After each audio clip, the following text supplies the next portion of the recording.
Welcome back to my YouTube channel. For today's video, tuturuan ko kayo kung paano mag-change ng payout method sa Facebook. Kung ang nilagay nyo ay PayPal tapos gusto nyo palitan ng bank account o kaya naman bank account ang nilagay nyo tapos gusto nyo palitan ng PayPal. Tuturuan ko kayo magpalit ng payout method dito sa video na to. Kaya kung interesado ka, tapusin mo ang video na to hanggang dulo. Pero bago natin simulan ay pahingi naman dyan ng isang subscribe. Hit mo na rin ang bell button para updated ka sa aking susunod pang i-upload.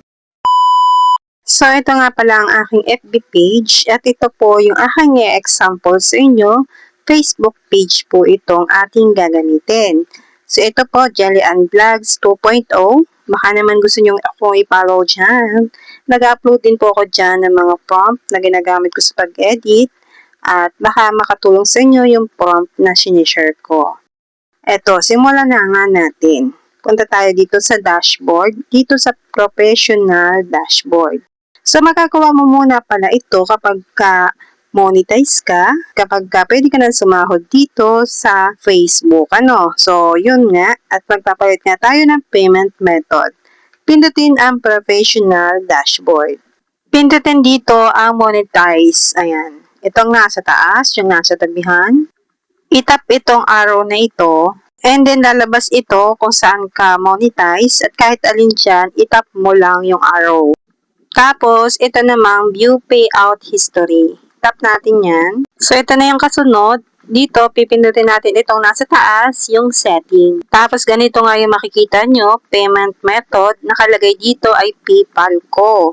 So, ngayon, ito yung PayPal na nilagay ko ay hindi ko na ba siya ma-open o hindi ko na matandaan yung password. Kaya gusto ko nang palitan ng bank account. So, ngayon ang gagawin dyan, itap natin itong arrow. And then, ito nga makikita nyo, update. Itong nasa tabihan. At makikita nyo rin dito kung saan kayo kumikita sa inyong Facebook. Ito yun sa akin, content monetization at saka yung star. So ngayon pindutin natin itong update para ma-update nga natin yung ating payment method or payout method. Para malaman ni Facebook na doon na ipapasok yung sahod. Next step, ito naman, bank transfer or wire transfer. Pipili ka dyan kung alin ang gusto mo. So sa akin, itong bank transfer. Tapos nakalagay pa dito na kapag daw in-update mo yung iyong payout method, ay madidelay daw ang iyong sahod. So, mas maganda kapag nag-update ka ng payment method or payout method, ay yung malayo pa ang sahuran para naman hindi ma-delay yung sahod mo. So, pipiliin ko nga dito yung bank transfer.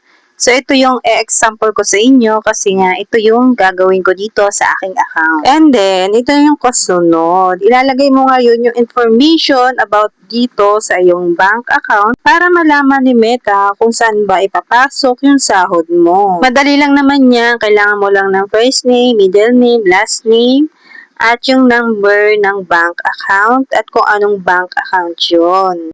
Tapos, nakalagay nga dito na minimum $25 daw bago makapag-cash out kapag ka bank transfer ang ginamit mo. And then, pagtapos mo ng fill upan, pindutin mo itong link payout method. And then, ganito na nga makikita natin, Land Bank na po yung nakalagay. Ayun po yung bank account na nilagay ko dito sa payout method.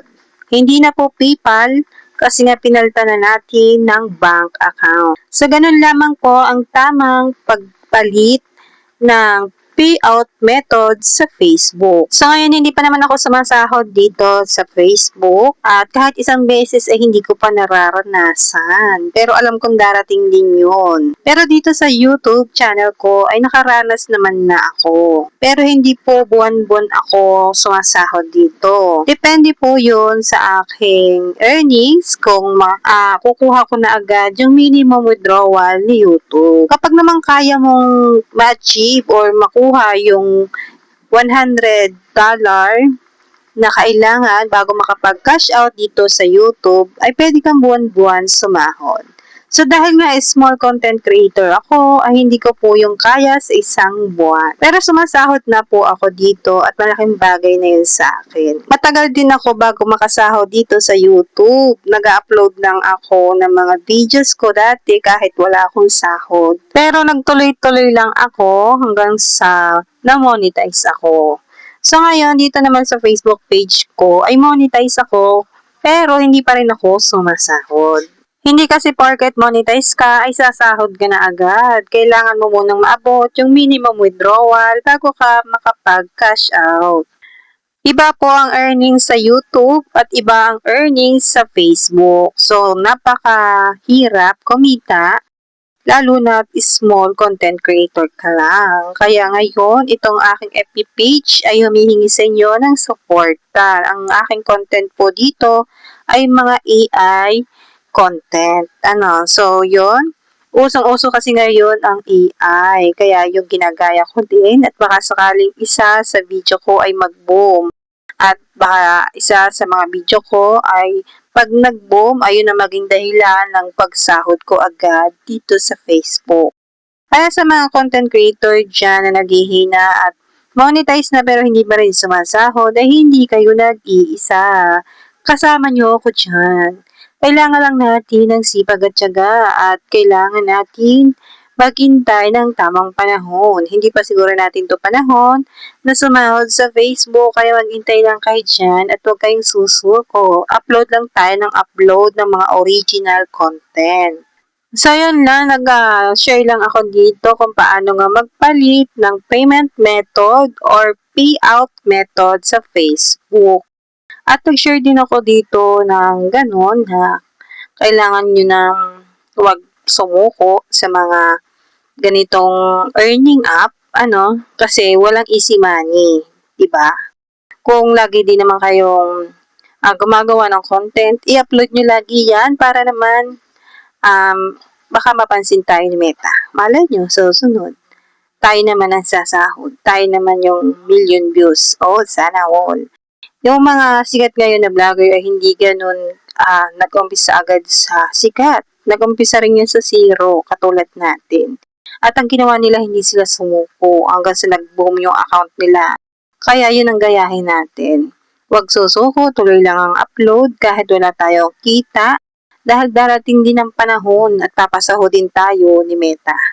Kasi tayo ay maging masipag sa pag-upload ng original content. Mas maganda kasi pag original content mo para walang copyright, ganun. So yun lang, humaba na ang chismis natin ngayon. At sana nakatulong sa inyo ang aking tutorial ngayon. At kung nakatulong sa inyo, ay huwag niyo naman akong kalimutan. Bigyan niyo naman ako dyan ng isang like and please don't forget to subscribe ng aking YouTube channel. See you now. Thank you for watching. Bye!